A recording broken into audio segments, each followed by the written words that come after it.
I honestly can never tell if this chick believes half the stuff that comes out of her mouth. A conservative thinks you're wrong. A liberal thinks you're evil. I grew up in a conservative family and I was taught that all Democrats were baby murderers, devil worshippers, and that they were evil. But I don't think I really hear the word evil very much from liberals. A conservative says, I disagree. It's a free country.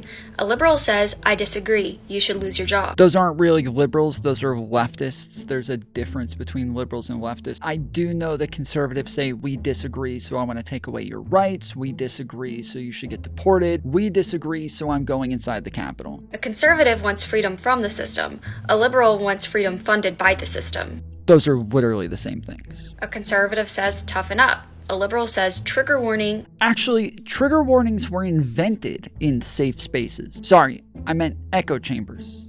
No, sorry, I meant churches, where like-minded people can all go and hang out together, and where it's considered a horrible disrespect and sacrilege for somebody to come and speak against their beliefs or their God. But again, they invented trigger warnings. The Women's Christian Temperance Union initially lobbied for more government intervention on movies to stop them from showing so many offensive things. Then the Catholic Legion of Decency eventually got the movie industry to implement rating systems. So things like G, PG, PG-13, rated R. In that way, Christians got a warning ahead of time as to whether or not there was going to be offensive language or offensive violence, and they could choose not to go and not get triggered. A conservative trusts their gut.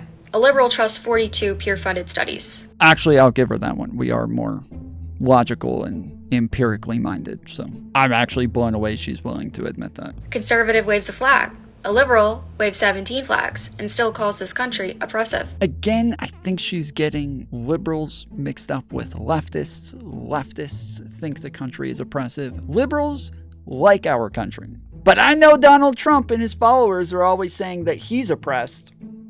A conservative fears losing their rights. A liberal fears being misgendered by a barista. Again, doesn't sound like she's talking about liberals. Sounds like she's talking about leftists. Those people don't even vote for Democrats, so it's weird to keep mixing us together. Though I don't think conservatives actually fear losing rights when currently they're doing everything they can to erode the few rights that we have left. I mean, these are the people who voted for the guy who before the election was arguing why he can terminate the Constitution, and then after he won, they all cheer him on as he continues to argue why he can take away more and more rights.